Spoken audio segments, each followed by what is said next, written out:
أعوذ بالله من شرور أنفسنا ومن سيئات أعمالنا من يهده الله فلا مضل له ومن يضلل فلا هادي له وأشهد أن لا إله إلا الله وحده لا شريك له وأشهد أن محمدا عبده ورسوله يا أيها الذين آمنوا اتقوا الله حق تقاته ولا تموتن إلا وأنتم مسلمون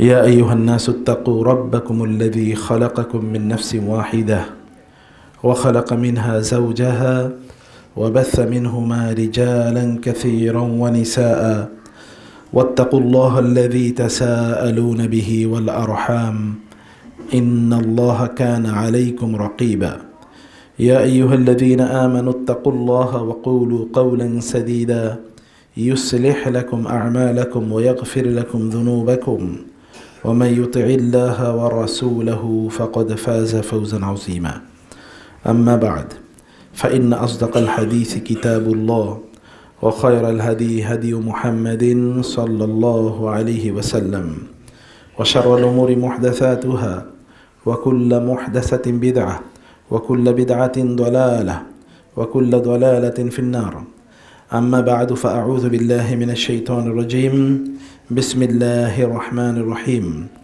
نحن نقص عليك أحسن القصص بما أوحينا إليك هذا القرآن وإن كنت من قبله لمن الغافلين إذ قال يوسف لأبيه يا أبت إني رأيت 11 كوكبا والشمس والقمر رأيتهم لي ساجدين قال يا بني لا تقصص رؤياك على إخوتك فيكيدوا لك كيدا إن الشيطان للإنسان عدو مبين وكذلك يجتبيك ربك ويعلمك من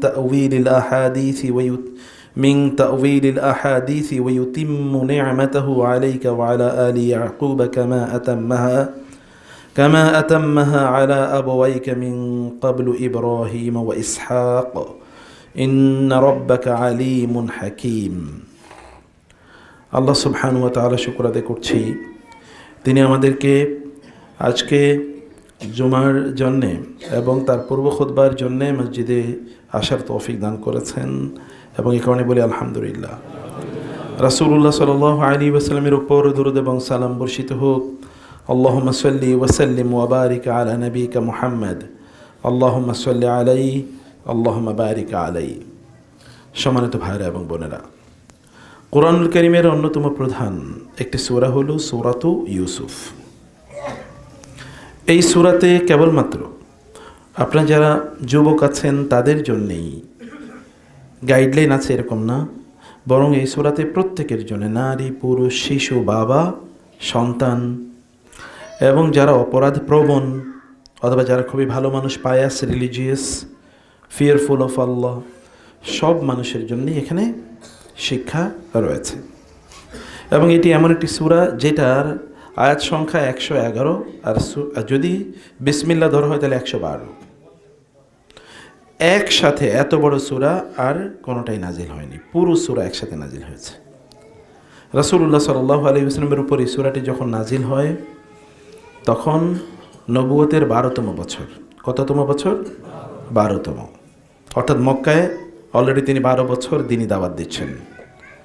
আর এই সূরার নাম্বার হলো কত নম্বর সূরা? 12 নম্বর সূরা। কোরআন এটি কত নম্বর সূরা?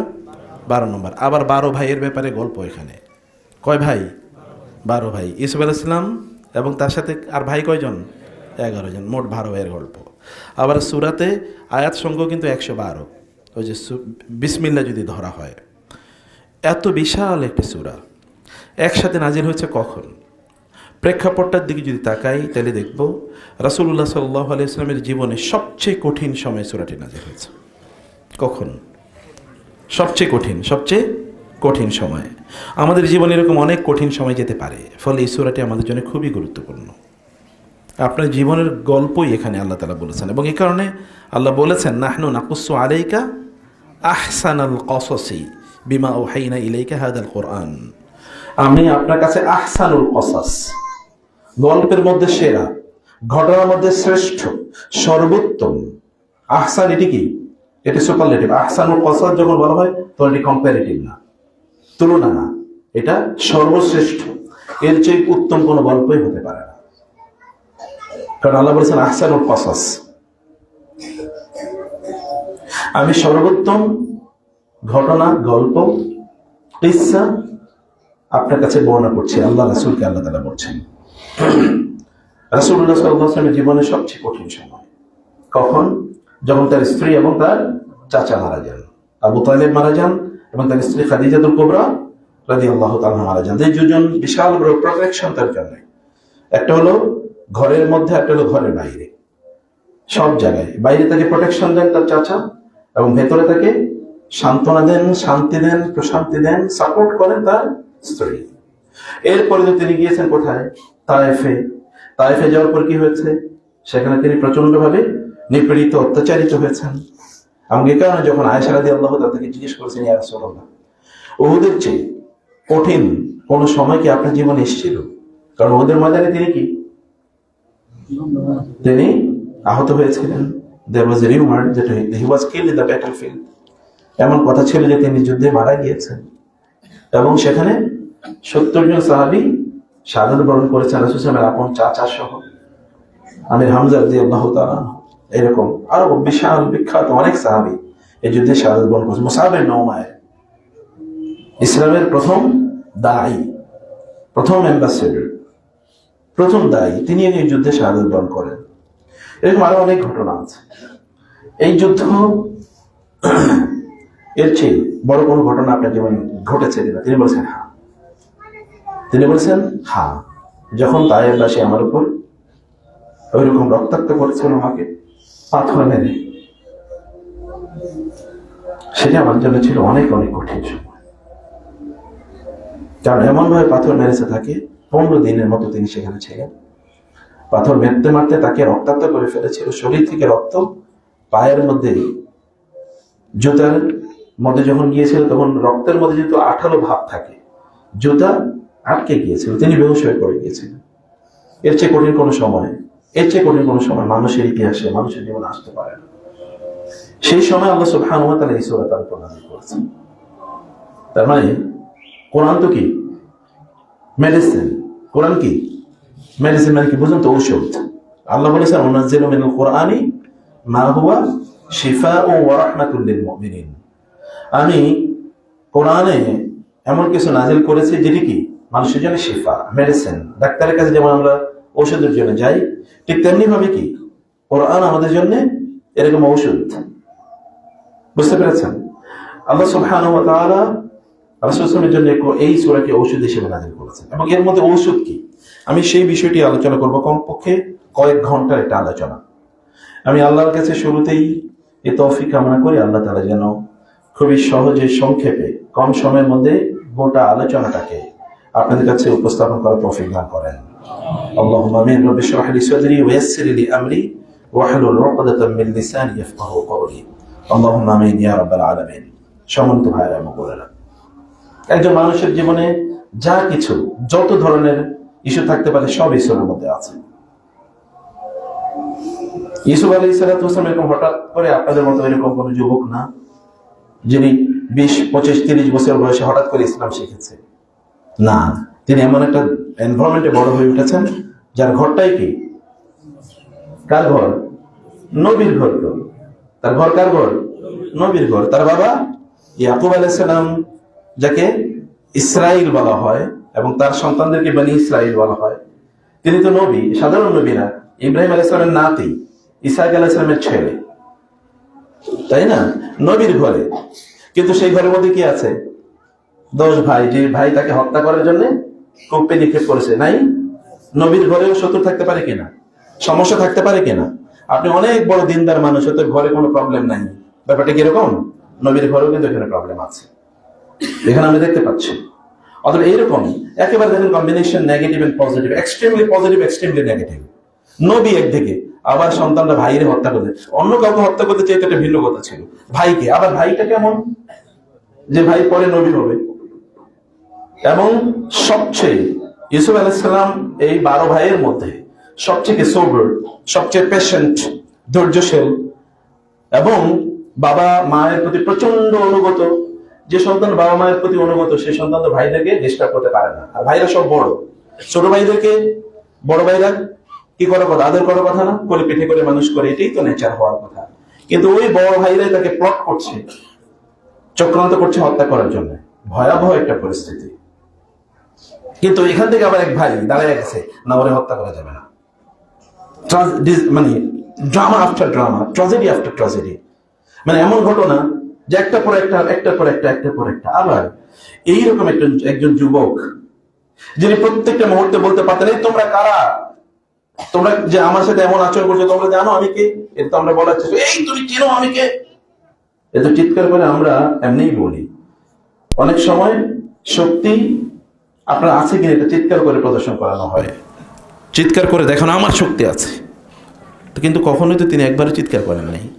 তাকে যখন কূপে নিক্ষেপ করা হয় তখনই তিনি বলেন নাই যে তোমরা আমাকে কেন মারছো, আমি তো এরকম, আমি তো নবী হব, এরকম কিছু বলেন নাই। আবার যখন কূপ থেকে লোকেরা তাকে তুলে নিয়ে যাবে এবং ভাইরা এসে তার ব্যাপারে অনেক খারাপ কথা বলছে, তখনও কিন্তু অথবা তাকে বলছে সে আমাদের স্লেভ কৃতদাস, সে আমাদের কাছ থেকে পালিয়ে চলে গেছে, ওকে আমরা রাখতে চাই না, বিক্রি করে দিতে চাই, তখনও তিনি বলেন নাই তোমরা না আমার ভাই, কি বলছো এগুলো।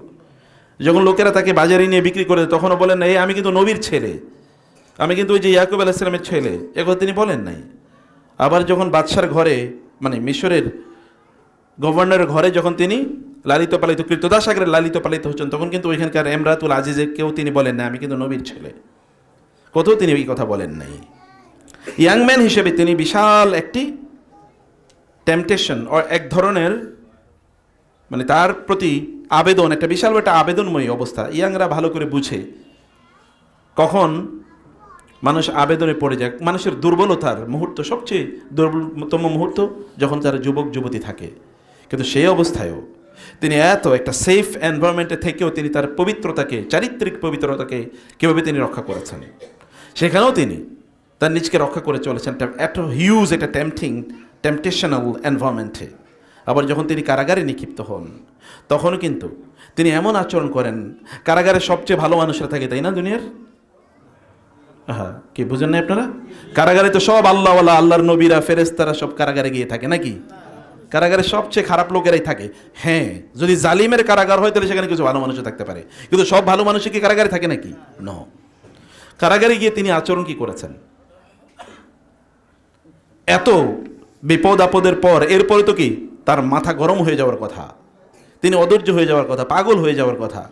ভাইয়েরা হত্যা করার জন্য কূপে নিক্ষেপ করে, বাজারে গিয়ে তাকে বিক্রি করে দেওয়া হয়, এরপরে আবার ওই নারী তাকে বিভিন্ন প্রলোভন করে, তারপরে আবার তার বিরুদ্ধে মিথ্যা অভিযোগ করা হয়, তাকে কারাগারে নিক্ষেপ করা হয়। কারাগারে 1-2 বছর না, বছরের পর বছর। সেখানে কারা বন্দি যারা আছে তারা তাকে এসে বলে ইন্না নারাকা মিনাল মুহসিনিন, আপনি তো খুবই ভালো মানুষ। কিভাবে একটা মানুষ এতদিন পর্যন্ত ভালো থাকে, কিভাবে ভালো থাকে এতদিন পর্যন্ত? এটা তো লাইক অরফান, একেবারে একজন অরফানের মতো। অরফান মানে কি? এতিমের মতো, কারণ বাবা নাই, কোথায় সেই মা নাই, বহুদিন পর্যন্ত বাবা এবং মা থেকে সে অনেক অনেক দূরে। কি এমন শিক্ষা ছোটবেলায় পেলেন তিনি যে যেখানেই তিনি যান সেখানেই তিনি তার চরিত্রের সর্বোত্তম পরাকাষ্ঠা তিনি প্রদর্শন করছেন। কি পাচ্ছেন? আমাদের বাচ্চাদের কি করছি আমরা? ঘর থেকে বাইর হইলে কি শয়তানের ট্র্যাপে পড়ে যায়। তো তিনিও তো শয়তানের ট্র্যাপে পড়তে পারতেন। ইন্না শয়তান লাকুম আদুউম মুবিন, শয়তান তো স্পষ্ট শত্রু। শয়তানই তো বিভিন্ন জায়গায় তার জন্য বিপদের প্লট তৈরি করেছে। ভাইদেরকে তিনি বলেছেন ইন্না শয়তান কাদ নাযাগা বাইনাই ওয়া বাইনা ইখওয়াতি, আমার এবং আমার ভাইদের মধ্যে মূল ফাটলটা ধরাইছে শয়তান। তিনি নিজেও বলছেন, ভাইয়েরও সেটা বুঝেছে। তো শয়তান তো সব জায়গায় আছে, কিন্তু আমাদের সন্তানদের ব্যাপারে আমরা কি নিশ্চিত? এমনকি ঘরেই যখন আছে তোরাই আমরা নিশ্চিত নাকি যে ওরা দিনের মধ্যে আছে কিনা, দিন প্র্যাকটিস করছে কিনা, সেটা কি আমরা আছি? আমরা কি নিশ্চিত করে বলতে পারি ও যখন একা থাকে তখন সে ডিভাইসে হারাম কোনো জায়গায় যায় না, ইন্টারনেটে হারাম কোনো সাইটে ঢুকে না, অথবা হারাম কারোর সাথে প্রাইভেট চ্যাট এসে যায় না, অথবা প্রাইভেট কোনো অ্যাকাউন্ট নাই যে অ্যাকাউন্টের মাধ্যমে সে কি হারাম কোনো রিলেশন কারোর সাথে মেনটেন করছে? এটা আমরা বুঝতে পারছি? এটা আমরা জানি? কখনোই যায় না। কোনো এক সময় তখন মাথায় হাত, হায় হায় এতদিন বুঝতে পারি না। কিন্তু ইউসুফকে তার বাবা আলাইহিস সালাম কি এমন শিক্ষা দিলেন যে বাবা বহু দূরে, কিন্তু বছরের পর বছর, যুগের পর যুগ তিনি ওই শিক্ষা এখনো ধারণ করে আছেন। সেখানে ইউসুফ আইয়ুহাস সিদ্দিকু, লোকেরা এসে তাকে বলে ইন্না নারাকা মিনাল মুহসিনিন, আপনি সবচেয়ে কি, আপনি পরম সৎকর্মশীল। আবার ইউসুফ আইয়ুহাস সিদ্দিকু, হে পরম সত্যবাদী। মানে কি এমন শিক্ষা তিনি পেলেন। এরপরে একটা সিনেমা বা একটা নাটকে কি থাকে, শেষের দৃশ্যটা খুবই চমৎকার। নায়ক এসে সব ভিলেনে মেরে ফেলে, এরপরে তারা কি, এমনকি পরিবারেও যারা তার প্রতি অন্যায় করেছে তারা তখন নিহত হয়, আর ভালো মানুষগুলো সব থাইকা যায় সিনেমায়। কিন্তু এটা একটা ভিন্ন ধরনের নাটক, এটা একটা ভিন্ন ধরনের দৃশ্য, যেখানে সব ক্রিমিনালরা এসে আল্লাহর কাছে আত্মসমর্পণ করে এবং সবাই মিলে ভালো মানুষ হয়ে যায়। সবাই মিলে কি হয়ে গেছে, ভালো হয়ে গেছে না, এভরিওয়ান। এমনকি ওই যে আজিজের ঘরে যে নারীরা ছিল, আজিজের স্ত্রী সহ, এবং আজিজ মানে হচ্ছে গভর্নর, মিশরের গভর্নরের স্ত্রী, এবং ওইখানে যে নিসওয়া অর্থাৎ নারীরা ছিল, সে নারীরা সবাই এখন সব ভালো হয়ে গেছে। এমনকি ইউসুফের ভাইরা আলাইহিস সালাম তারাও সব ভালো হয়ে গেছে। এবং এই কথা তো বলাও হয় যে ইউসুফ আলাইহিস সালামের 12 ভাই, ইউসুফ আলাইহিস সালাম সহ সবাই কি ছিলেন, নবী ছিলেন। এই কথা বলা হয় না, তারা সবাই কি ছিলেন, পরে তারা নবী হয়েছেন, এরকম কথা তো বলা। এবং এই কারণে তো 12 গোত্র, মানে ইসরায়েল 12 গোত্র, এরকম একটা দাবি আছে। এটা তাফসীর শাস্ত্রে আছে, এটা কোনো অথেন্টিসিটি নাই বা কোনো প্রমাণ নাই, কিন্তু তারপরও মুফাসসিররা এরকম দাবিও তারা করেছেন। কমপক্ষে তারা তো ভালো মানুষ হয়ে গেছেন। এভরিওয়ান, নান ওয়াজ কিল্ড, কেউ সেখানে মারা যায় না বোমের আঘাতে অথবা কি পিস্তলের আঘাতে অথবা মারামারিতে, কেউ সেখানে মারা যায় না, সবাই জীবিত এবং সবাই ভালো মানুষ, সবাই আল্লাহওয়ালা হয়ে গেছে। কি অসাধারণ একটি গল্প এবং ঘটনা। একজন মানুষ কিভাবে এত বিপদ আপদেও তিনি আপরাইট থাকেন, তিনি এতটা নৈতিক এবং চরিত্রবান তিনি থাকেন, এত কিছু সত্ত্বেও, এবং এত সমস্যা কিভাবে তিনি ধৈর্য ধরে সংবরণ করেন। শুধু তাই না, ব্যাখ্যা, ঘটনার আড়ালে ঘটনা, আপনি যেটা বলেন ঘটনার আড়ালে ঘটনা, অথবা কি behind the scene, behind the curtain, দৃশ্যের আড়ালেও কি রয়েছে, দৃশ্য রয়েছে। এই যে ইনসাইড স্টোরি, একেবারে ভেতরের গল্প, ঘটনার ইন্টারপ্রিটেশন, এটা কিন্তু একটা দক্ষতা, এটা স্কিল। এটা কি একটা স্কিল। তা'ওয়িলুল আহাদিস, হাদা তা'ওয়িলু রুইয়া মিন ক্বাবল। বাবা, এটাই হচ্ছে সেই গল্পের, সেই স্বপ্নের ব্যাখ্যা, যে স্বপ্ন আমি দেখেছিলাম, সেই স্বপ্নের ব্যাখ্যা। স্বপ্ন দেখছে বহু আগে, যখন তিনি স্বপ্ন দেখেছেন তখন তিনি ছোট। বাচ্চারা যেমন একটা কথা কয়েকবার বলে বাবা বাবা বাবা, ঠিক ইউসুফ আলাইহিস সালাম বলেছেন একই কথা, ইন্নী রাআইতু আহাদা আশারা কাওকাবাও ওয়াশ শামসা ওয়াল কামার রাআইতুহুম। রাআইতু দুইবার, কোন জায়গায় কোরআনে একই শব্দ দুইবার আসে না এরকম, কিন্তু একটা বাচ্চা যেহেতু বলেছে, কোরআনও বাচ্চার মতো করে কথাটা বলছে। এটা হচ্ছে কোরআনের মুআজিজা।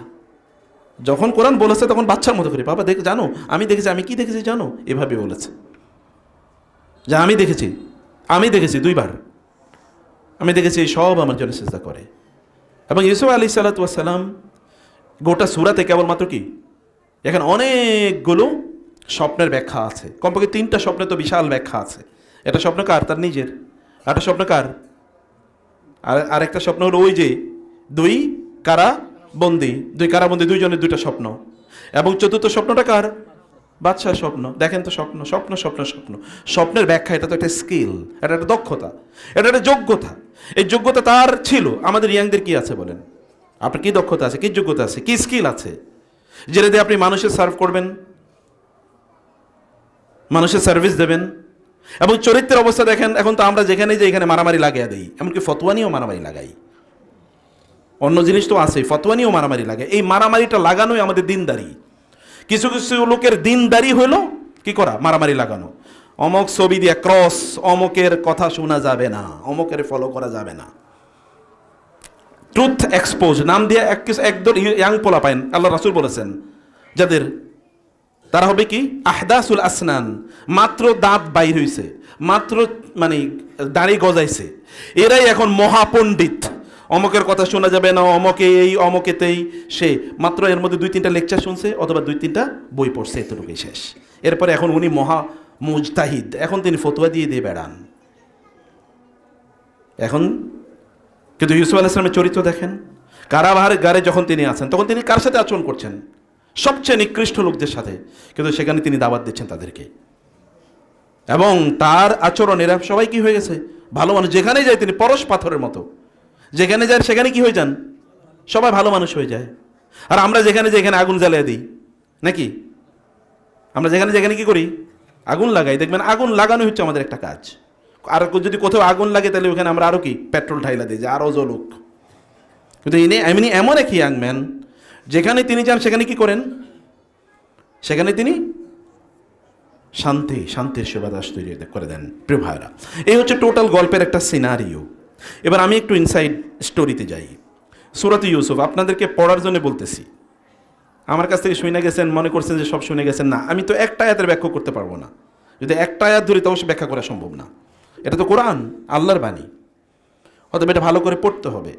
এটা পড়ার জন্য কমপক্ষে 10টা-20টা বই পড়তে হবে। এর উপর অসংখ্য বই তৈরি হয়েছে। তাফসীর গ্রন্থগুলোতে এর উপর আলাদা আলাদা ভলিউম তৈরি করেছে। কিন্তু আপনাদেরকে পড়তে হবে। কোরআন তো আল্লাহ সুবহানাহু ওয়া তাআলা, মুসলমানদের সবচেয়ে বড় ট্র্যাজেডি হলো মুসলমানরা কোরআন ছেড়ে দিয়েছে। মুসলমানদের সবচেয়ে বড় ট্র্যাজেডি কি? কোরআন ছেড়ে দিয়েছে। এখানেও যদি আমি বলি আপনার কোরআনের কয়েকজন এক্সপার্ট দেখবেন হাত তুলে, পুরো বাংলাদেশে যদি বলা হয় কতজন এক্সপার্ট তাও পাবেন না। মদিনা ইউনিভার্সিটিতে সবচেয়ে কম ভর্তি হলো কোরআনের সাবজেক্টে। বলবেন এটা কেমন কথা হইল? কোরআনের সাবজেক্টে সবচেয়ে কম ভর্তি, গোটা পৃথিবীতে কোরআনের সাবজেক্টে সবচেয়ে কম ভর্তি। মাদ্রাসাগুলোতে গিয়ে দেখেন তাফসিরে কয়জন পড়ে, খুঁজেই পাবেন না। হয় আলিয়া মাদ্রাসাগুলোতে পড়ে হাদিসে, আর কওমি মাদ্রাসাগুলোতে বেশি পড়ে হলো ফেকায়। সব মুফতি ইয়ানে আর সব মুহাদ্দিস ওইখানে, এর বাইরে নাই, কিচ্ছুই নেই, কোরআনে নাই কেউ। অথচ আমাদের সবচেয়ে বড় প্রবলেম হলো এটা, আমরা কোরআন ছেড়ে দিছি, কোরআন পড়ি না। এবং কোরআনের কাছে আসেন, দেখেন কোরআনই তো আল্লাহ সুবহানাহু ওয়া তাআলার পক্ষ থেকে আগত, হাদিস তার ব্যাখ্যা। অতএব কোরআন পড়লে আপনাকে হাদিস পড়তে হবে, ব্যাস। আপনার 2 টেক্সট বুক। আল্লাহ বলেছেন আলিফ লাম রা, বিসমিল্লাহির রহমানির রহিম, আলিফ লাম রা তিলকা আয়াতুল কিতাবিল মুবিন। আলিফ লাম রা তো এটা আপনি জানেন কোরআনের মুআজ্জাজা, মিরাকল। আলিফ লাম রা লিখতে, আলিফ লাম রা লিখতে যা, এটাকে কেউ যদি বলতো আলার, তা পড়তে পারতো। কিন্তু তাহলে আলার না পড়ে আলিফ লাম রা যে পড়ছে, এইটা কোরআন যে শুনে শুনে শিখতে হয়, এটা তার কি একটা প্রমাণ। কোরআন শুনে শুনে শিখতে হয়, নিজে নিজে শেখা যায় না। ওস্তাদের কাছ থেকে ওস্তাদ, আল্লাহ হচ্ছেন প্রথম সর্বশ্রেষ্ঠ ওস্তাদ। তিনি শিখাইছেন কাকে? জিবরিল 2 নম্বর উস্তাদ। এই উস্তাদ এসে কারে শিখাইছে?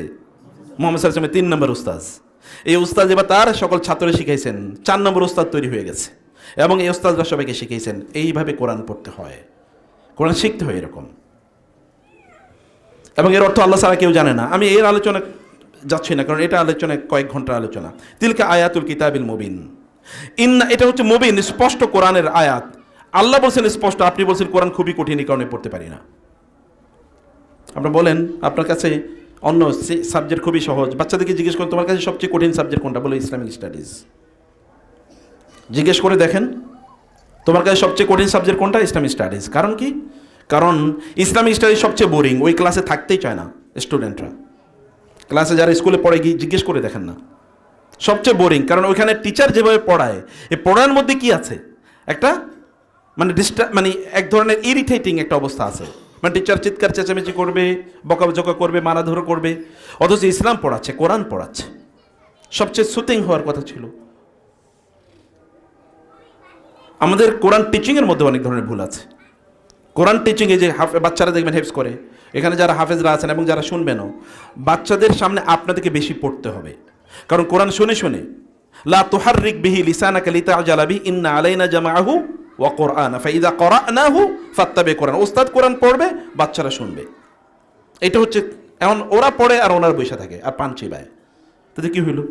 তা তো হলো না। এটা তো সিস্টেম না, এটা তো কোরআনিক সিস্টেম না। যেমন দেখেন প্রত্যেকে কিন্তু পড়াইছে, আল্লাহ শিখিয়েছেন, পড়াইছেন কারে? জিবরিলকে। জিবরিল পড়াইছেন রাসূল ইসলামকে, রাসূল ইসলাম পড়াইছেন সাহাবেদেরকে। এইভাবে টিচার পড়াতে হয়, টিচার শেখাতে হয়। আল্লাহ তাআলা বললেন ইন্না আনজালনাহু কুরআনান আরাবিয়্যা। এবার কোরআন কি? কোরআন কোরআনান আরাবিয়ান। আর আপনি বাংলা কোরআন পড়তেছেন, বাংলা স্যার আপনি বুঝেন না, ইংরেজি কোরআন পড়তেছেন। আল্লাহ বলছেন কোরআনান আরাবিয়ান, আমি আরবি কোরআন নাজিল করছি, তা আপনি আরবি কোরআন কেন পড়েন না? আর আরবি কোরআনকে কেবলমাত্র আপনি ফজিলতের কিতাব হিসেবে নিলেন। আল্লাহ তো এটাকে কেবল ফজিলতের কিতাব হিসেবে পাঠান নাই। ফজিলা আছে, কিন্তু আল্লাহ কি কেবল ফজিলতের জন্য পাঠাইছে? না তাবিজ বেচার জন্য পাঠাইছে? একদল তাবিজ বেচে কোরআন দিয়ে, আর একদল কেবল ফজিলতের পিছনে ঘুরিয়া বেড়াচ্ছে। নো, কোরআন তো আপনার জীবনের গল্প বলছে। কোরআনের কাছে আপনাকে আসতে হবে যে কোরআন বলো তুমি আমার এই সমস্যার সমাধান। আপনারা যদি না করে থাকেন তাহলে আপনাদের নিজেদের উপর জুলুম করছেন। কোরআনের উপর তো জুলুম করেন নাই, কিন্তু নিজেদের উপর জুলুম করেছেন। কোরআন থেকে নিজেকে বঞ্চিত করেছেন। কারণ কোরআন আলো হিসেবে এসে কদ জাআকুম মিনাল্লাহি নূর কিতাবুম মুবিন কিতাবুম মুনির। কোরআনে আল্লাহ বলেছেন কিতাবুম মুনির, এটা আলো দানকারী কিতাব, এটা আলো হিসেবে এসছে। কোরআন আরবিয়ান লাআল্লাকুম তাআকিলুন, আল্লাহ বলেছেন আমি আরবি কোরআন নাজিল করছি যেন তোমরা বুঝো, আর আপনি বলছেন আরবিতে দেখা বুঝি না। তাহলে কথা কারটা সত্য? আপনার আল্লাহর কথা যদি সত্য তাহলে তো আমরা ভুল পথে আছি। আল্লাহ বলছেন আমি আরবি কোরআন নাজিল করছি, কারণ কি? লাআল্লাকুম তাআকিলুন, সো দ্যাট ইউ আন্ডারস্ট্যান্ড, যেন তোমরা বুঝো। কোরআনে লাআল্লাহ এটা পজিটিভ অর্থে, তাইলে তোমরা বুঝতে পারবা, এই কারণে আমি আরবিতে নাজিল করেছি। আরবি আমাদের মায়ের ভাষা, মাতৃভাষা, আরবিটা শিখতে হবে। আরবি কঠিন না, কঠিন হলে শয়তান আপনার কাছে কঠিন বানিয়ে রাখছে, মাইন্ডসেট তৈরি করেছে শয়তান। সূরা ফাতিহা প্রতিদিন আপনি পড়েন কমপক্ষে 17 বার, এই সূরা ফাতিহার অর্থ বোঝা কেমনে কঠিন হয়? কিভাবে কঠিন হয়? আপনার জীবনের প্রথম সিলেবাস হচ্ছে কোরআন, সে কোরআন কিভাবে কঠিন হয়? হতেই পারে না।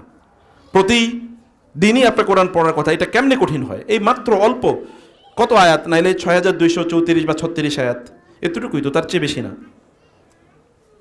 এতটুকু আয়াতের প্রতিদিন যদি আপনি একটা আয়াতের করে অর্থ পড়তেন, তাইলে এর মধ্যে আপনার 2-3 বছরে 3-4 বছরে আপনার পুরো কোরআনই শেষ হয়ে যেতে পারত।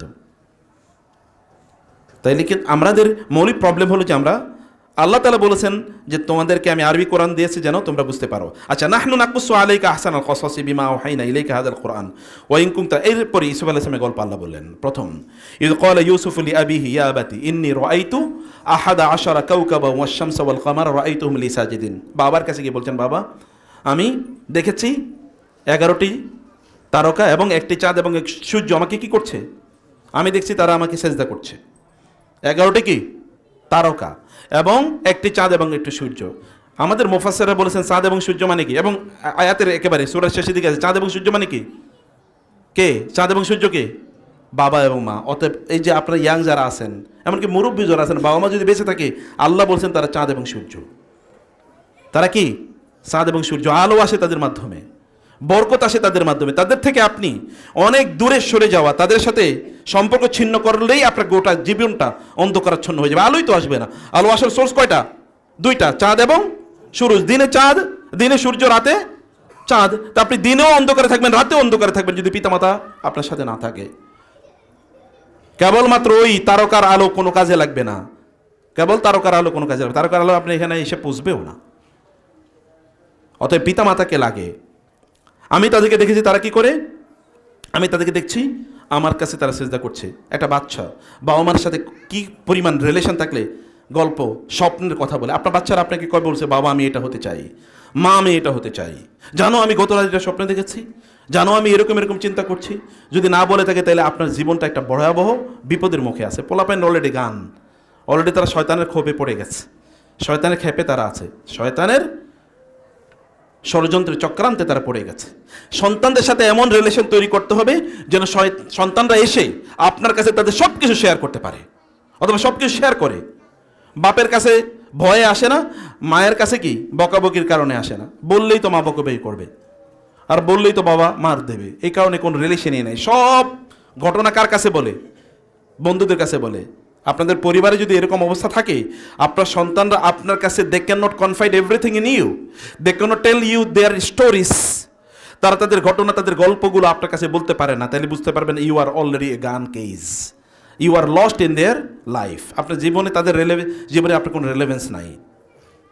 ইউসুফ আলাইহিস সালাম তার বাবাকে এসে বলছেন, কেমন রিলেশন থাকলে বাবাকে এসে এরকম বলতে পারে, বাবা এরকম এরকম দেখেছি আমি, বাবা এমন এমন দেখেছি আমি। এবার তিনি তার বাবাকে বলেছেন। আমরা আমাদের সন্তানদের জন্য যেটা করি, ভেরি আনফর্চুনেটলি, আমরা তাদেরকে কি দেই? কমফোর্ট দেওয়ার চেষ্টা করি, এডুকেশন দেওয়ার চেষ্টা করি, আমরা তাদেরকে বাড়িঘর দেওয়ার চেষ্টা করি, আমরা তাদেরকে ওই করবো সেই করবো ইত্যাদি ইত্যাদি। অনেকে তো ইমোশনাল হয়ে একেবারে চোখের পানি ফেলে দেয়, আমার ছোটবেলায় আমি কত কষ্ট করছি, আমার পোলাপাইন যেন কষ্ট না করে। আছে কিনা এরকম?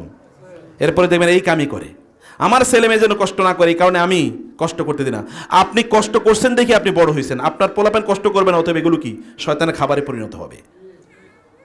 কারণ strong times make weak people. কারণ আপনি যখন খুব অর্থবৃত্তের মধ্যে থাকেন, তখন আপনার সন্তানরা দুর্বল হয়ে যাবে। এটাই এটাই পৃথিবীব্যাপী কি, এটাই নিয়ম, এটাই আল্লাহ সুবহানাহু ওয়া তাআলার সুন্নাহ, এটাই আল্লাহ সুবহানাহু ওয়া তাআলার সুন্নাহ। ইসা আলাইহিস সালামের কথা একবার চিন্তা করে দেখেন, তিনি আছেন এখানে, এরপর থেকে যখন তিনি যান, ট্রায়াল ট্রিবুলেশন, বিপদ একজন মানুষকে অনেক বড় মানুষে পরিণত করে। আপনার জীবনে যত বেশি বিপদ আসে আপনি তত বড় হবেন। রাসূল সাল্লাল্লাহু আলাইহি ওয়াসাল্লাম বলেছেন, মান ইউরিদুল্লাহু বিহি খায়রান ইউসিব মিনহু, আল্লাহ যদি তার কল্যাণ চান তাহলে আল্লাহ তাআলা তাকে বিপদে ফেলেন। আল্লাহ তাআলা বলেছেন, ওয়াইজির তারা ইব্রাহিমা রাব্বুহু বিকালিমাতিন ফাআতাম্মাহুন্না ক্বালা ইন্নী জাইলুকা লিন-নাসি ইমামা ক্বালা ওয়া মিন যুররিয়াতি ক্বালা লা ইয়ানালু আহদিজ যালিমিন। কি বলেছেন? ইব্রাহিম আলাইহিস সালামকে আল্লাহ তাআলা তার রব অনেকগুলো পরীক্ষা করেছেন, অনেকগুলো পরীক্ষা করেছেন। ফাআতাম্মাহুন্না, সবগুলো পরীক্ষা তিনি কি পাশ করেছেন। এরপরে আল্লাহ বলেন, আমি তোমাকে মানব জাতির নেতা বানিয়ে দিতে চাই। মানব জাতি কলা অমিন জুরিয়াতে, আমার ছেলে মেয়েদেরকে বানাবেন না? লা ইয়ানালু আহদিজ যালিমিন, তোমার সন্তানদের মধ্যে অনেকে থাকবে জালেম, অনেকে থাকবে জালেম, অতএব তাদের জন্য আমার এটা কার্যকর হবে না, তাদের জন্য এটা কার্যকর হবে না।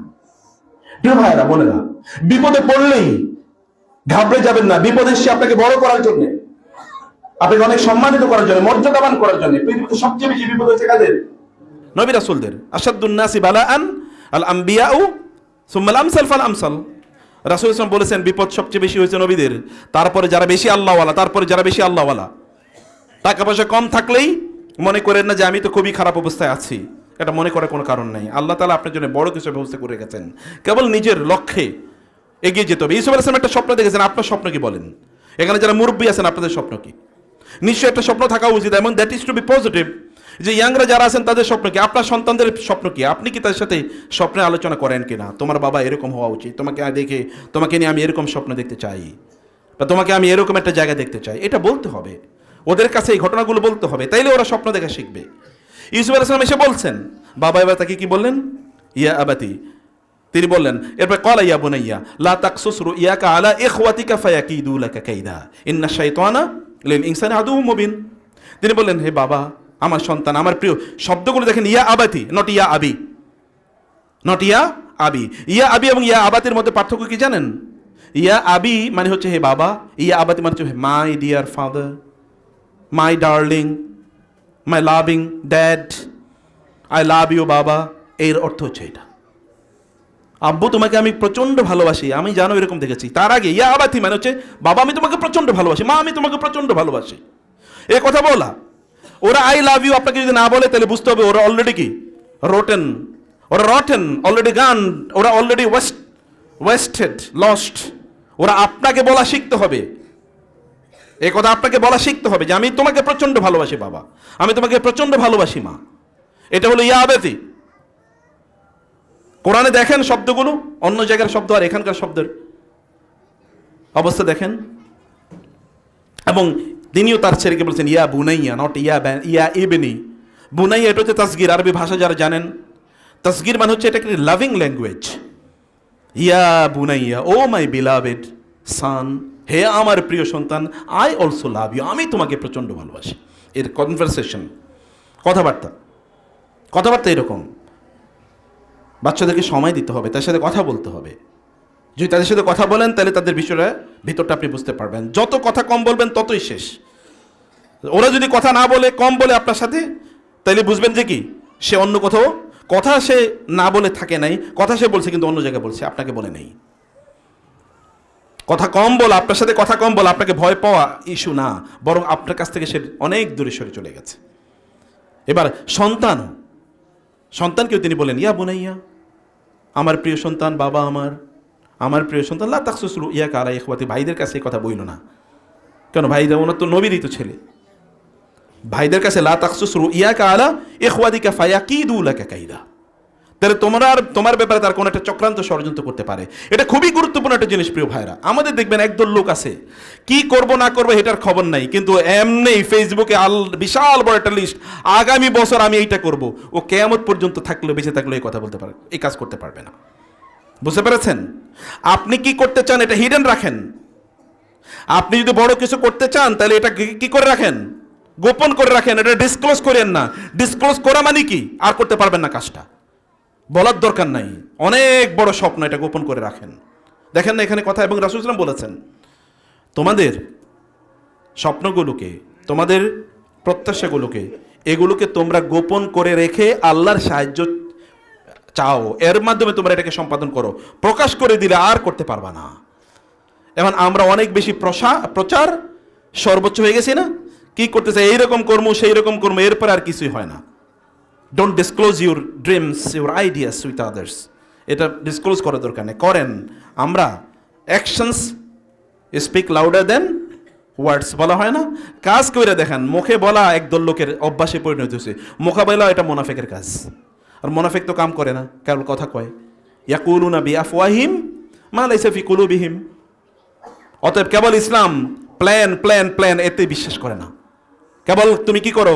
পরিকল্পনা করো, ইসলাম এটা বিশ্বাস করে। ইসলাম বলে করো, কাজ করো, কাজ করো, অ্যাক্ট, পারফর্ম, কাজ করো, কাজ করো।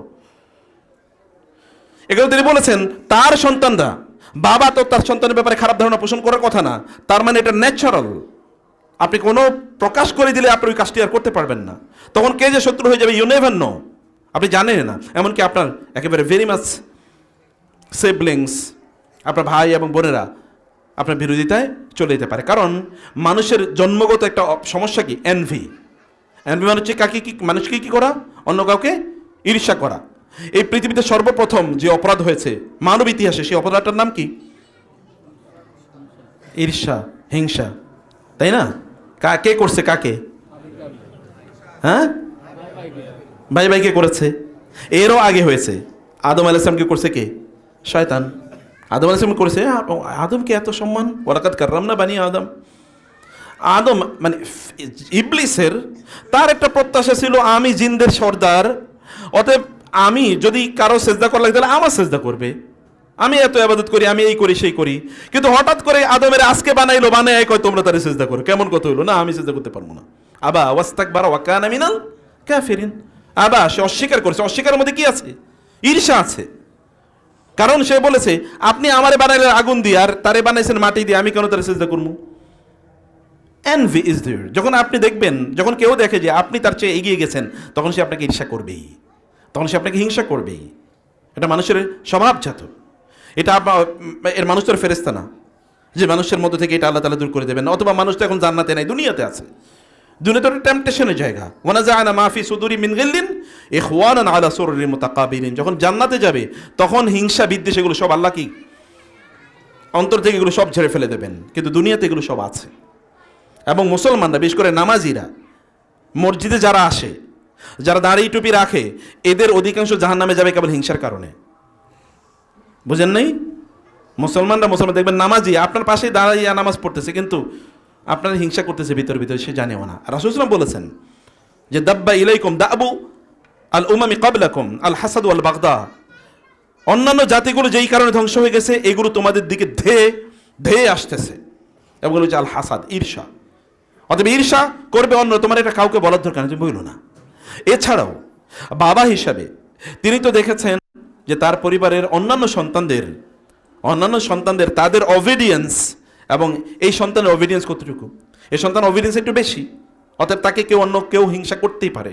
এবং আপনাদের আশপাশে দেখবেন ভাই বোনের মধ্যে ঝগড়া, বিবাদ, গ্যাঞ্জাম, এরকম আপনাদের সমাজে তো নাই, তাই না? আপনাদের আশপাশে এরকম কোনো ঘটনা আছে নাকি? বরং এই পৃথিবীতে সর্বপ্রথম হত্যাকাণ্ড ঘটছে কে? ভাই না? আল্লাহ সুবহানাহু বলেছেন যে নাবা আবনাই আদম বিল হক ইয ক্বাররাবা কুরবানান ফাতুকবিলা মিন আহাদিহিমা ওয়া লাম ইউতাকাব্বাল মিনাল আখার ক্বালা লাআকতুলান্নাকা ক্বালা ইন্নামা ইয়াতাকাব্বালুল্লাহু মিনাল মুত্তাকিন। তোমার কুরবানি কেন কবুল হলো? আমি তোমার হত্যা করব। এবার হাবিল বললেন ইন্নামা ইয়াতাকাব্বালুল্লাহু মিনাল মুত্তাকিন, আমার দোষ কি? আল্লাহ তাআলা যে মুত্তাকি তারটা কবুল করে। লাইম বাসাত্তা ইলাইয়া ইয়াদাকা লিতাকতুলানি মা আনা বিবাসিতি ইয়াদিয়া ইলাইকা লিআকতুলাক ইন্নী আখাফুল্লাহ রাব্বাল আলামিন। তুমি আমার হত্যা করতে চাইলে আমি তোমার কিছুই করব না। ভাইদের মধ্যে তো প্রবলেম থাকতে পারে। এবং আমি দুই নবীর মানে কথা বলছি। আদম আলাইহিস সালাম প্রথম নবী, তার দুই সন্তানের কথা বলছি, এবং ইসহাক আলাইহিস সালাম কথা বলছি, ইয়াকুব আলাইহিস সালাম কথা বলছি। প্রিয় ভাইরা বোনেরা, আমাদেরকে পরিবারের এনভায়রনমেন্টটাকে খুব সতর্কতার সাথে, পিতা এবং মাতা হিসেবে আপনাকে সতর্ক দৃষ্টি রাখতে হবে। আপনার বাচ্চাদের প্রবণতা কি? যদি এটা আপনি না রাখতে পারেন, আপনার সন্তান কোন সন্তানের মধ্যে কি প্রবণতা আছে, তাইলে এগুলো গরু ছাগলই হইব। গরু ছাগলের মধ্যে তো আর কারো দৃষ্টিভঙ্গি নাই। গরু ছাগল বাচ্চা জন্ম দেওয়ার পরে এরপরে কোনো খবর রাখে নাকি? অন্যান্য প্রাণীরা খবর রাখে না, কিন্তু সন্তান, মানব জাতির এটা খবর রাখতে হয়। ও কি করছে, ওর টেন্ডেন্সিটা কি, ওর মধ্যে কি কাজ করে কি তার মধ্যে, তার ভেতরে কোন কোন ইস্যু কাজ করে, এগুলো তার অবশ্যই আপনাকে ভালো করে বুঝতে হবে। এরপরে সর্বোপরি আছে কে? শয়তান, ইন্না শাইতানা লিল ইনসানি আদুউম মুবিন। শয়তান কিন্তু আছে বাবা, তুমি কথা বইলো না। কিন্তু তিনি কি করলেন? তিনি আসলে কি এটা বলেই দিলেন। এরপরে ঘটনা আপনারা দেখেন, তিনি বলেন যে এ কথা ইজ ক্বালা ইউসুফু লা ইউসুফু আহু আহাব্বু ইলাইনা আহাব্বু ইলা আবিনা মিন্না ওয়া নাহনু উসবা ইন্না আবানা লাফি দালালিম মুবিন। এইবার ভাইদের কাছে উনি বলে দিয়েছেন গল্প। সেই ঘটনা যদি কোরআন বলে না, কিন্তু বলে দিয়েছেন তিনি। বলে দেওয়ার পর এবার ভাইরা তাকে নিয়ে প্লট ডিজাইন, ষড়যন্ত্র, চক্রান্ত করা শুরু করে দিল। এবার তারা নিজেরা একটা অভিযোগ উপস্থাপন করেছে। অভিযোগটা কি? অভিযোগটা হলো যে লা ইউসুফ, অবশ্যই ইউসুফ ও আহু এবং তার ভাই, অর্থাৎ ছোট দুইজন, লাস্ট দুইজন, সবচেয়ে ছোট জনের নাম কি? বেনিয়ামিন, যাকে বলে ওরা বেনজামিন। বেনিয়ামিন এবং 11তম জনের নাম কি? ইউসুফ। এই দুইজন, ইউসুফ এবং তার ভাই, কারণ এখানে দুই মা কয়জন? দুইজন। ইউসুফ এবং তার ভাই আলাইহিমুসসালাম, এই দুজনের মা এক আলাদা, আর ওনাদের মা আলাদা, বাকি 10 জনের মা আলাদা। তো বলেছে যে ইউসুফ এবং তার ভাই আহাব্বু ইলা আবিনা মিন্না, আমাদের চেয়ে তুলনামূলক বাবা তাকে বেশি ভালোবাসে। ইন্না আবানা লাফি দালালিম মুবিন, বাবা কিন্তু ঠিক করছে না কাজটা, কারণ বাবা ওই দুই বাইরে বেশি ভালোবাসেছে, আমাদের বেশি ভালোবাসতেছে না। খুব ভালো করে খেয়াল করবেন, কোরআন যখন বলে কোনো ঘটনা, বুঝতে হবে এটার একটা হিউজ ইম্প্যাক্ট আছে। আমরাও যখন আমাদের সন্তানদের মধ্যে কাউকে একটু বেশি ভালোবাসি, কাউকে একটু কম ভালোবাসি, ওরা যদি বুঝে, তাইলে ওরা কি তখন একজন আরেকজনের বিরুদ্ধে চক্রান্ত শুরু করে দেবে। আপনি দেখবেন আপনার সন্তানরা, যেমন ছোট আপনার একটা বাচ্চা আছে, এর বয়স 2 বা 3, ওকে আপনি ভালোবাসেন, এরপরে দেখবেন ছোট আরেকজন যখন জন্ম নেবে, তখন কখনো কখনো ওকে তো আপনি একটু কম ভালোবাসতে পারবেন, এখন ওইদিকে একটু অ্যাটেনশন বেশি দেবেন, তখন তার মধ্যে জেলাসি তৈরি হয়ে যাবে, তখন কখনো মন খারাপ করে থাকবে, আমারে একটু পছন্দ করে না, আমার দিকে সময় দেয় না। এরকম আমরা অনেক সময় অন্যায় করি, যেমন বড় ছেলের নামে সব সম্পদ দিয়ে দেই, বড় মেয়ের সবচেয়ে বেশি দেই, এরপরে ছোটগুলোর প্রতি কোনো খবর রাখি না। এমনকি ছেলের নামে যখন বিয়ে শাদী হয় অথবা পড়াশোনার বিষয়, ছেলেকে ভালো কলেজ, স্কুল, ইউনিভার্সিটি, মাদ্রাসায় পড়াই, মেয়েদেরকে একটা জবথবা একটা পড়াইয়া দেই আর কি। আবার যখন ভাগ বাটোয়ারের প্রশ্ন উঠে, তখন আমরা কি করি? ছেলেদেরকে একটু ভালো জায়গা দিই, মেয়েদেরকে একটু কম, একটু খারাপ জায়গা দিই। বিয়ে শাদী ইত্যাদির সময় ছেলের জন্য ঘটা করে করি, মেয়ের জন্য একটু কম করে করি। ইত্তকার ব্যাপক পরিমাণ ছেলে অথবা বড় ইত্যাদি, কিন্তু আমাদের একটা ডিসপ্যারিটি আছে। এই ডিসপ্যারিটি কিন্তু আপনি নিজে তৈরি করে আপনার পরিবারের অথবা ভাই বোনদের মধ্যে যে একটা লাভিং রিলেশন থাকার কথা, সেটা আপনি ধ্বংস করে দিচ্ছেন। কারণ এমনিই তো মানুষের মধ্যে প্রবলেম আছে, আর আমরা যখন এটা ক্রিয়েট করি তখন এটা কি হতে পারে? আমরা যখন এটা তৈরি করি তখন কি হতে পারে? ইউসুফ আলাইহিস সালাতু ওয়াস সালাম অথবা বেনিয়ামিনের প্রতি ইয়াকুব আলাইহিস সালামের ভালোবাসা বেশি থাকতেই পারে, কারণ এই দুজন অনেক বেশি দিনদার, এই দুজন অনেক বেশি অবিডিয়েন্ট, বাবার কথা বেশি শুনে। অথবা এরা একটু ছোটোর প্রতি একটু থাকতে পারে, কিন্তু বড়রা এটাকে মিস ইন্টারপ্রেট করছে, তারা ভিন্নভাবে নিচ্ছে। এটা ইয়াকুব আলাইহিস সালাম বুঝতে পেরেছেন। ইয়াকুব আলাইহিস সালাম বাবা হিসেবে তিনি এটি বুঝেছেন, তিনি বাবা হিসেবে এটা তিনি বুঝেছেন, এবং এখানে তিনি সতর্ক করেছেন যেন এটা কোনোভাবে ইগনাইটেড না হয়, যেন এটা বড় না হয়, এবং এটা যেন কোনো একটা খারাপ অবস্থা যেন তৈরি না করতে পারে। কিন্তু ইউসুফ আলাইহিস সালাম তো বলে দিয়েছেন এটা তো ওর বাবা জানেন না। এরা অলরেডি গল্পে ভাইরা তো গল্প করছেই, কারণ এটা ভালো এনভায়রনমেন্ট, আর বড় ভাইদের তো তিনি শ্রদ্ধা করেনি, অর্থাৎ তাদেরকে তিনি কোনো কথার ছলে, খেলার ছলে তিনি কথাবার্তা তাদেরকে বলে দিয়েছেন। এবার তারা তাকে হত্যা করার জন্য ডিজাইন করলো। কিন্তু ইউসুফ আলাইহিস সালাতু ওয়াস সালাম যেহেতু তিনি আল্লাহওয়ালা, যেহেতু তিনি আল্লাহর মনোনীত, এবং এর আগে আল্লাহ তাআলা বলেছেন ওয়া কাযালিকা ইয়াজতাবিকা রাব্বুকা ওয়া ইউআল্লিমুকা মিন তা'ওয়িলিল আহাদিস ওয়া ইউতিম্মু নি'মাতাহু আলাইকা ওয়া আলা আলি ইয়াকুবা কামা আতাম্মাহা আলা আবওয়াইকা মিন ক্বাবলি ইব্রাহিম ওয়া ইসহাক ইন্না রাব্বাকা আলিমুন হাকীম। আল্লাহ তাআলা বলেছেন ওয়া কাযালিকা ইয়াজতাবিকা, তোমাকে আল্লাহ তাআলা এভাবেই নির্বাচন করেছেন, তোমাকে নির্বাচন করেছেন। এবং আল্লাহ তাআলা তাকে তা'ওয়িল আহাদিস, মানে স্বপ্নের ব্যাখ্যা, ঘটনার পেছনে কি আছে, কে কখনো কি কথা বলে। প্রিয় ভাইরা বোনেরা, এটা কিন্তু দেখবেন যখন আপনার সামনে কোনো একজন ব্যক্তি কথা বলে, তার শব্দের টোনটাই বলে দেয় সে আসলে কি চিন্তা করছে, তার চোখের টোনটাই বলে দেয় তার চোখ কোন দিকে তাকাচ্ছে। আপনার সাথে যখন কথা বলে, তখন যদি সে অন্যদিকে তাকায়, তাহলে বুঝবেন আপনাকে সে ইগনোর করছে। বুঝতে পেরেছেন? আপনি যদি অ্যাটেনশন প্রদান না করেন, তাহলে বুঝবেন আপনাকে ইগনোর করছে, আপনার কথা আর ভালো লাগতেছে না। যেমন আমার কথা হয়তো বা যদি আপনার ভালো লাগে, তাহলে আপনি তখন কান খোঁচাইবেন, নাক খোঁচাইবেন, চুল খোঁচাইবেন, অন্যদিকে তাকাবেন, চোখটা বন্ধ করবেন, ভালো লাগতেছে না এগুলো। এবং এই কারণে জুমার খুতবায় সময় বাংলাদেশিরা সবচেয়ে ভালো ঘুম দেয়। গত রাতে ঘুমাইতে পারে না তো, এবার জুমার সময় এসে আচ্ছা আজকে জুমার সময় ঘুমিয়ে নেবো নি, ঠিক আছে রাতে ঘুমাইতে পারলাম না, জুমার সময় ঘুমাবো। কারণ কি? কারণ খতিব দেবে এমন খুতবা যে এরা তো কিছুই বুঝে না, সব ঘুমাইবো বসে বসে, নাক টানা শব্দ পাওয়া যায় মাঝে মাঝে। আপনাদের হয় নাই জীবনে কখনো এরকম? বলেন কি, এটা তো হওয়া উচিত।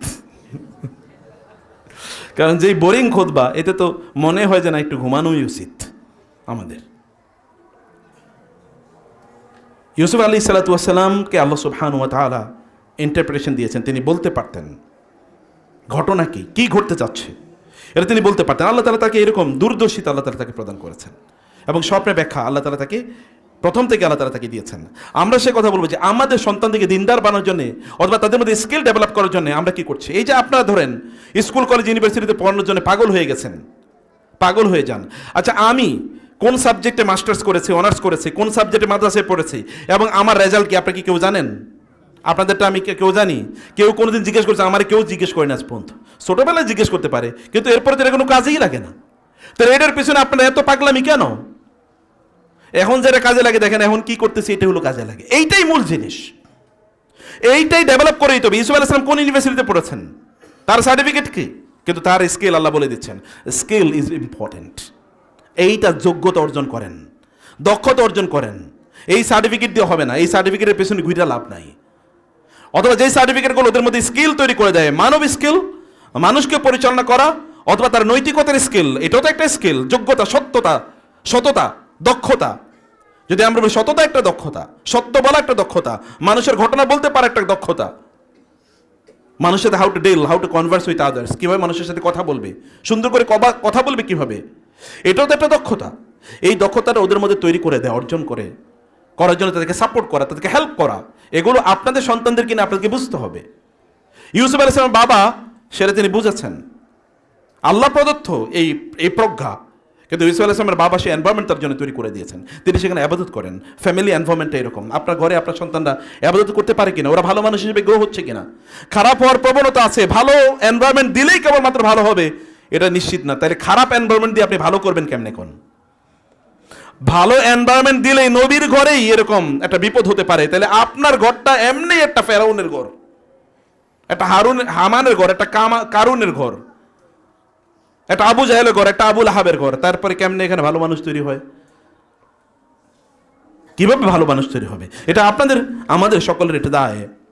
আল্লাহ সুবহানাহু ওয়া তাআলা এরপরে বলে দিলেন যে ইউসুফ আলাইহিস সালাতু ওয়াস সালামের ভাইরা এবার তার বাবার কাছে গিয়ে বললেন যে তারা এবার প্লট করলো, উকতুল ইউসুফা আও ইতরাহুহু আরদান ইয়াখলু লাকুম ওয়াজহু আবিকুম ওয়া তাকুনু মিন বাদি কওমান সালিহিন। আমাদের মতো একেবারে কি, তাহলে যে চলো ইউসুফের হত্যা করি, অথবা তার কোনো একটা জায়গায় দূরে তাকে নিক্ষেপ করি, এরপরে তার কি হবে আমরা জানি না।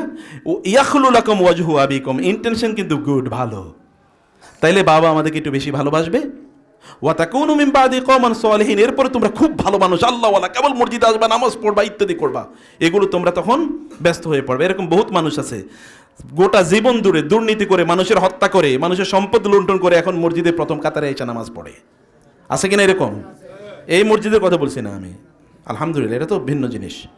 কিন্তু দেখবেন মসজিদের একেবারে, এবং তার জন্য ওইখানে আলাদা বিছানো থাকে, কি যেন বলে এটাকে, জায়নামাজ বিছানো থাকে, এবং সবার পরে তিনি যাবেন, কিন্তু এখানে এসে তিনি দাঁড়াবেন, সবাই আবার রাস্তা ছেড়ে দেয়। এটা আমাদের পার্সোনালিটি প্রবলেম। এরকম একটা ধোঁকাবাজ দুর্নীতিবাজের তার সামনে কিভাবে মসজিদে জায়গা থাকে? এটা আমাদের ইমানের প্রবলেম। কারণ আমরা এরকম দুর্নীতিবাজ, ধোঁকাবাজ, এরকম স্বৈরাচার অথবা এরকম জালেমকে আমরা এই সমাজে সম্মান দিয়ে আমরা এরকম অবস্থা করে দেই। এটা তো আমাদের সমস্যা। আমাদের আল্লাহর উপর তাওয়াক্কুল নাই, দিনের প্রতি আমাদের সেরকম ভালোবাসা নাই। এরা এরকম বলছে, আগে এরকম খারাপ কাম করবো, এরপরে প্রতি বছর কি হজ উমরা করতে যাবো, এই করবো, মসজিদ বানাবো, মাদ্রাসা বানাবো। কেউ একজন বলতেছিল তিনি তো 1400 না 1600 না 2000 মসজিদ বানাইছেন, অতএব জান্নাতুল ফেরদাউস ঠেকায় কে? আনতা জান্নাতি, আপনি তো জান্নাতে যাবেনই। আছে কিনা এরকম?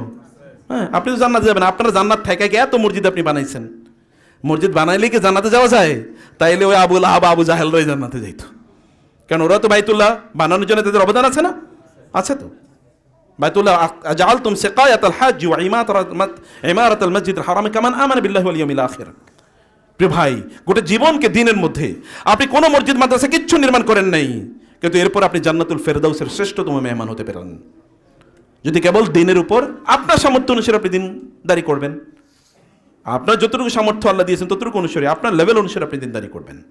এরা বলছে কথা কোন মিমবাদি কমাস, এরপর তোমরা খুবই ভালো, এক্সট্রা অর্ডিনারি ভালো মানুষ হয়ে যাবা। হ্যাঁ, যারা মসজিদে প্রথম কাতারে থাকেন, আগে জীবনে খারাপ কাজ করেছেন, তওবা করেছেন, মানুষের অধিকারগুলো তাদেরকে ফেরত দিয়েছেন, কিন্তু আপনি হাজার হাজার মানুষ হত্যা করলেন, মানুষের সম্পদ লুট করলেন, এরপরে বলে আই কিচ্ছি। আছে কিনা এরকম? মানে আফ্রিকাতে নাকি এক প্রাণী পাওয়া গেছিল, তো এই প্রাণীরা দেখা যায় কিরে এতে দেখি ভিন্ন মানুষের মতন দেখা যায়, আবার এটা প্রাণী, এরা খোঁচা দিয়েছে কয় আই কিচ্ছি। তো আপনার সত্যিকার অর্থে আপনি এত অপরাধ করছেন, এরপরে বলে আমার অপরাধ কি, আমি কি করছি, আমি কিছুই করি নাই, এরকম যদি মানসিকতা থাকে তাইলে ওই যে ওয়াতাকুনু মিন বাদি কওমান সালিহিন। আল্লাহ সুবহানাহু ওয়া তাআলা বললেন যে এরপরে কি ক্বালা কাইলুম মিনহুম, কিন্তু ইউসুফ আলাইহিস সালামকে তো আল্লাহ তাআলা বাঁচাবেন, কারণ আল্লাহ তাআলা তাকে কি বানাবেন, কেবল নবী বানাবেন না, তিনি সম্রাট হবেন, সম্মানিত হবেন। এই কারণে তিনি বললেন কি, একজন বললেন ক্বালা কাইলুম, এই 10 ভাইয়ের মধ্যে একজন দাঁড়িয়ে বলেন নো লা তাকতুলু ইউসুফ, তোমরা ইউসুফের হত্যা করো না। অথচ তারা মিললেই কিন্তু সিদ্ধান্ত নিছে, এবং কি তোমরা তাকে হত্যা করো না। ওয়ালকুহু ফি গায়াবাতিল জুব্বি, ওই যে দূরে একটা কূপ আছে, কূপে তাকে নিক্ষেপ করো। তারপরে কি ইয়ালতাকিতহু বাদুস সাইয়ারা, অতএব ওইখানে যে ব্যবসা করার জন্য লোকেরা যে যায়, তারা তো মাঝে মাঝে এখানে তাবু গাড়ে, তাদের পানির জন্য তারা ওইখানে যায়। যখন তারা পানি তুলতে যাবে তখন তারা ইউসুফের পেয়ে তারপরে তারা ইউসুফকে নিয়ে যাবে। এবং এই কাজ যদি তারা করে তাহলে তো তোমরা যে ইনকুন্ত ফাইলন, তোমরা যদি কিছু একটা করতে চাও, তার ক্ষতি করতে চাও, তাহলে এটা করো, কিন্তু তোমরা তাকে হত্যা করো না। আল্লাহ সুবহানাহু ওয়া তাআলা এই এক ভাই, এই ভাই কিন্তু আবার পরেও কাজ করবে, আবার পরেও এই একজন ভাই বলা হয় যে সবচেয়ে বড় ভাই এবং পরিবারের সবচেয়ে বড় যিনি, তার কিন্তু কিছু গুণও থাকে, একেবারে সবসময় দোষ থাকে এরকম না, বরং পরিবারের বড় ভাইদের অবদান সবচেয়ে বেশি থাকে পরিবারে। এখন বড় ভাই সবচেয়ে বলা হয় তাফসীর শাস্ত্রগুলোতে যে তিনি এবার বলেন যে না, তারা হত্যা করেন, এরকম করো, এবং তারা সিদ্ধান্ত নিয়েছে ঠিক আছে, বড় ভাইয়ের কথাই ঠিক। তারা এবার ইউসুফ আলাইহিস সালাতু ওয়াস সালামকে হত্যা করার জন্য এবার বাবার কাছে গিয়ে বললেন ক্বালু ইয়া আবানা মা লাকা লা তা'মান্না আলা ইউসুফা ওয়া ইন্না লাহু লানাসিহুন, বাবা আপনি ইউসুফের ব্যাপারে আমাদেরকে সবসময় সন্দেহ করেন, আছে কিনা? পাশের লোকে কিছু বলে, এরকম আছে কিনা? মানে ইয়েরা বলে, হিন্দুরা বলে ঠাকুর ঘরে কে রে আমি কর, আমরা এই জাতীয় শব্দ ঠাকুর শব্দ আমরা উল্লেখ করতে চাই না, কিন্তু চোরের মনে পুলিশ কম্পকে বলা যায়, যে চুরি করে ওরা সবসময় কি মনে করে পুলিশ আইতেছে, ওর সবসময়, এটা কোরআনে আল্লাহ সুবহানাহু বলেছেন, এটা কোরআনের কথা। পৃথিবীর এমন কোন নলেজ নাই যে নলেজ আল্লাহ তাআলা কোরআনে দেন নাই, এমন কোন নলেজ নাই। এবং দেখবেন কোরআন আল্লাহ সুবহানাহু বলেছেন যে ওরা মানে ইয়েদের কাফের এবং মুনাফিকদের অবস্থা বলতে গিয়ে আল্লাহ তাআলা বলেছেন, যখনই কোনো জায়গায় কোনো কথা হয় তখন তারা মনে করে যে তাদের বিরুদ্ধে বুঝি চক্রান্ত হইতেছে। এই দুইজন কেন বসে আছে, আমাদের বিরুদ্ধে চক্রান্ত করে কিনা? পৃথিবীর সকল স্বৈরাচাররা দেখবেন একসাথে কোনো লোকের একত্রিত হতে দেয় না, কারণ একসাথে একত্রিত হইলে মনে করে এরকম আমাদের বিরুদ্ধে চক্রান্ত করতেছে। সব স্বৈরাচারদের এটি কাহিনী, এটা কোরআন আল্লাহ তাআলা বলেছেন। অতএব এরা আল্লাহ সুবহানাহু ওয়া তাআলা জানালেন যে এরা গিয়ে বাবারে বলেন, বাবা কেন ইউসুফের ব্যাপারে আমাদেরকে আপনি সন্দেহ করতেছেন কেন? বলে কি হয়েছে? বলে একটু আমাদের সাথে খেলতে দেন, বাইরে নিয়ে যাই, একটু খেলতে দেন, আমরা তার জন্য আমরা তার কল্যাণকামী, আমরা তার ভালো করব, একটু আমাদের সাথে দেন, আমরা তাকে খেলতে নিয়ে যাই। অন্তরকে আপনি যদি পরিচ্ছন্ন না করেন, পবিত্র না করেন, তাহলে এরকম সন্দেহবাদী, অমুকের বিরুদ্ধে সন্দেহ, তমুকের বিরুদ্ধে সন্দেহ, তমুকের বিরুদ্ধে সন্দেহ, এই সন্দেহ গোটা মানব জাতিকে ধ্বংস করে দিচ্ছে। আপনার পরিবারের মধ্যেও এরকম সন্দেহবাদী আছে, স্বামী স্ত্রী সন্দেহ করে, স্ত্রী স্বামীকে সন্দেহ করে, আর কথাবার্তায় যারা অসৎ তাদের কথাবার্তা এরকম বের হয়ে যায়, অসৎ ব্যক্তিদের কথাবার্তার মধ্যে এরকম ইস্যু থাকে। তারা বললো আরসিলু মা'না গাদান ইয়ারতা ওয়া ইয়ালআব ওয়া ইন্না লাহু লাহাফিজুন, আগামীকাল আমাদের সাথে একটু পাঠান তো, একটু খেলবে, মাঠে দৌড়াবে, আমরা তার রক্ষা করবই। অবস্থা দেখেন, শব্দ চেঞ্জগুলো যদি আপনার কোরআনের ভিতরে ঢুকেন তাহলে সব জায়গায় দেখবেন আল্লাহর কসম, আল্লাহর কসম, আল্লাহর কসম। সবচেয়ে বেশি আল্লাহর কসম করে কে? শয়তান। যত বেশি শয়তানি তত আল্লাহর কসম, আল্লাহরে বেচতে চায়, আল্লাহরে বিক্রি করতে চায়, আল্লাহর নামে এত কসম করে, এটা শয়তানি একটা প্রবণতা। অতএব একেবারে এটা করবো, ওইটা করে ছাড়বো, এটা একটা পলিটিক্যাল ভোগাবাজি, ধোকাবাজি। এইটা আমি করলে এইটা করে ফেলবো, ওইটা করে ফেলবো, আগে করেন এরপরে দেখেন, এটা একটা বোগাস। এই যে এমন স্টেটমেন্ট, আমি এরকম, আমরা তাকে রক্ষা করব ইত্যাদি যখন তারা বলেছেন, এরপরে ক্বালা ইন্নী লা ইয়াহজুনুনি আন তাযহাবু বিহি ওয়া আখাফু আন ইয়াকুলহু যিবু ওয়া আনতুম আনহু গাফিলুন, আমার তো ভয় লাগতেছে, তোমরা তারা নিয়ে যাবা, তার ব্যাপারে একটু কি উদাসীন থাকবা, এরপরে তারা নেকড়ে বাঘে খেয়ে ফেলবে। খেয়ে ফেলবে কে? পরে খাইছেও কে? পিতামাতা শব্দ চয়ন ইজ ভেরি ইম্পর্টেন্ট। শব্দ চয়ন কি খুবই ইম্পর্টেন্ট। কি বলতেছেন? যেমন বাবা মা অনেক সময় বলে, তুই মরস না কেন? আমি জানি এরকম বহু ঘটনা, তোর মরা মুখ যেন আমি দেখি, ওর পরে মরা মুখই দেখছি। আপনি যখন একটা বাবা মা যখন কোনো কথা বলে, আল্লাহ সুবহানাহু ওয়া তাআলার সাথে সাথে সেটা কি করেন? ফেরেশতা পাশে দাঁড়িয়ে থাকবে, আল্লাহুম্মা আমিন, আল্লাহ বলেছে ঠিক আছে দেখ, এটাই দেখ। তখন কি হবে? রাগ উঠলো, ভালো কথা বলেন। রাগ উঠেছে, আল্লাহ তোকে সবচেয়ে বড় মুত্তাকি বানাক, এটা বলতেন না কেন? তুই ধ্বংস হো, তোর কোনোদিন কল্যাণ হবে না। না, তোর অনেক কল্যাণ হোক, ভালো পজিটিভ বলেন। রাসূল সাল্লাল্লাহু আলাইহি ওয়াসাল্লাম বলেছেন, লা তাদউ আলা আনফুসিকুম ওয়া লা তাদউ আলা আওলাদিকুম ওয়া লা তাদউ আলা খাদামিকুম, তোমরা তোমাদের নিজেদের, তোমাদের সন্তান সন্ততির এবং তোমাদের অধীনস্থদের অথবা তোমাদের যেই মানে গবাদি পশু আছে এগুলোর বিরুদ্ধে তোমরা বদদুয়া করো না, এগুলোর বিরুদ্ধে বদদুয়া করো না, এটা তোমার জন্য প্রচন্ড ক্ষতিকর। তিনি এই কথা বলেছেন। এটাই মূলত পরবর্তীতে গিয়ে দুর্ঘটনা ঘটেছে। আমরা সেই জায়গাটিতে, এটা তো অনেক লম্বা আলোচনা বলেছি, যে আমি শেষ করে দিচ্ছি আজকে ইনশাআল্লাহ। এরপরে খুতবাতেও আমরা এই জায়গাটা আপনাকে শুধু এতটুকু বলবো, wrapping up the whole story যদি বলি, তারা তারপরে তাকে নিয়ে যায় এবং নিয়ে যাওয়ার পরে কি করে, সত্যিকার অর্থে তারা তাকে হত্যা করার জন্য পরিকল্পনা করে, ওই যে কূপে নিক্ষেপ করে এবং তার জামা কাপড় খুলে নিয়ে আসে, এগুলোর মধ্যে রক্ত লাগায়। রক্ত লাগিয়ে পরে বাবার কাছে আইসা রাতে কান্নাকাটি করে বলে, বাবা, কাঁদতে কাঁদতে আসে রাতে, বলছে বাবা দেখছো এই যে ইউসুফের তো নেকড়ে বা খেয়ে ফেলছে। আইসে কখন? বাসায় এসে কখন? বাচ্চা যদি বাসায় যদি রাতে আসে তাহলে বুঝবেন অলরেডি শেষ, শয়তানের খাদ্যে পরিণত হয়েছে। আপনার বাচ্চারা বাসায় আসে কখন? ওরা সে এসা আন, কখন এসে এসা মানে রাতের বেলা যখন এশার নামাজ পড়ে। আল্লাহ তাআলা বলছেন আসছে কি অবস্থায়? কাঁদতে কাঁদতে। যদি বুঝেন পোলা পাইন যেগুলি বেশি কাঁদে এগুলি শয়তান। এবং আপনি দেখবেন রাজনীতিক মানে ব্যক্তিদের মধ্যে দেখবেন কাইন্দা কথা, এগুলো পুরাটাই শয়তান। বুঝতে পারছেন না? কাজী সুরাইয়ের কাছে মানে দুইজন আসলো, এর মধ্যে এক মহিলা কাঁদতে কাঁদতে এসে আর একজন ইয়ে করছে। তো বলছে কি ঘটনা কি? তো বলছে যে এই অবস্থা। এখন যে কাঁদতেছে তার পক্ষেই কি, মানে সে যেভাবে উপস্থাপন করে তার পক্ষে বিচারটা যাওয়ার কথা, আর ওই মহিলার পক্ষে বিচার যাওয়ার কথা না। তো উনি বলছেন এটাই গিল্টি। বলে উপস্থাপন করছে ভালো, কাঁদতেছে, বলে এটা গিল্টি কেন? বলে দেখো না, ইউসুফ আলাইহিস সালামের ভাইরা কাঁদতে কাঁদতে বলছে যে বাবা ইউসুফের তো খাইয়া ফেলাইছে, অথচ সবগুলো মিথ্যাবাদী ছিল, মিথ্যা কথা বলছে। আমি তো ওইখান থেকে শিক্ষা নিয়েছি। এবং আসলে দেখা গেছে ওইটাই পরিক্রিয়া না।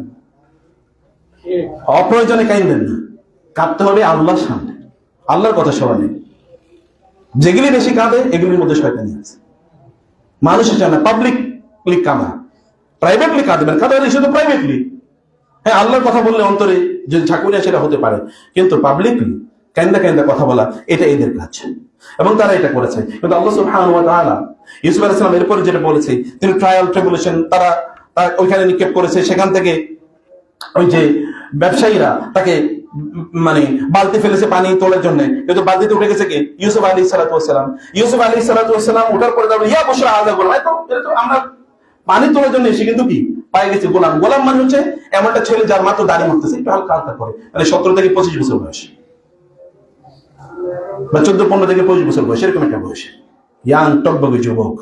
হ্যাঁ, আমরা তো পাইছি। এরপরে তারা তাকে নিয়ে যায়, নিয়ে বাজারে গোলাম হিসেবে বিক্রি করে। তৎকালীন সমাজে বাজারে যে মানুষকে যে বিক্রি করা হতো, এখন যেমন গরু ছাগল বেচেন এরকম গরু ছাগল বেচা হতো, বেচার মতো মানুষ বেচা হতো। একটু ঘুষে দিয়ে দেখি চামড়া কি শক্ত নাকি মোটা, এর মধ্যে ইয়া আছে কিনা, একটু তেজ আছে কিনা, এগুলো দেখতো। শক্তি কতটুকু আছে টাইনা দেখবে, চুল টাইনা দেখবে, একটু চামড়া টাইনা দেখবে, খোঁচা দিয়ে দেখবে, এরকম করতেছে তাকে কেনার জন্য। কিন্তু ইউসুফ আলাইহিস সালাম কিছু বলেন নাই, কোনো পরিচয় কিচ্ছু দেন না। এদের কাছে পরিচয় দেন নাই, ওদের কাছে পরিচয় দেন নাই। কত তিনি পরিচয়? ধৈর্য। আপনি যদি আপনার যে লক্ষ্য আছে, ওই যে স্কিল কথা বলছে, কিছু স্কিল আপনার আছে, ধৈর্য ধরে আপনি সেই কাজগুলোতে আপনি এগিয়ে যাচ্ছেন, কোন একটা সময় আল্লাহ সুবহানাহু ওয়া তাআলা এর কারণে আপনাকে আপনার সময়ের রাজা বানিয়ে দেবেন ইনশাআল্লাহ। সম্মানিত ভাইরা এবং বোনেরা, আল্লাহ সুবহানাহু ওয়া তাআলা আমাদেরকে তার কিতাব যেন ভালো করে বুঝতে পারি সেই তৌফিক আল্লাহ সুবহানাহু ওয়া তাআলা আমাদেরকে দান করুন। আল্লাহুম্মা আমিন। আমরা এতটুকু বললাম, তার মানে এখন আপনাদের আর কোনো কাজ নেই নাকি? কি করবেন এখন? বাসায় গিয়ে বাকি ঘটনাটা পড়েন, প্রত্যেকটা লাইন পড়ে এরপরে থামেন যে এখানে আল্লাহ কি বলেছেন। কারণ আল্লাহ তাআলা বলেছেন ইন্না ফি যালিকা লাআয়াত, এর মধ্যে কি রয়েছে? শিক্ষা রয়েছে। আল্লাহ সুবহানাহু ওয়া তাআলা এখান থেকে যথাযথ শিক্ষা গ্রহণের তৌফিক আমাদেরকে দান করুন। আল্লাহুম্মা আমিন। আকুলু কওলি হাযা ওয়াস্তাগফিরুল্লাহ লি ওয়া লাকুম ওয়া লিসাইরিল মুসলিমিন ফাস্তাগফিরুহু ইন্নাহু হুয়াল গফুরুর রহিম।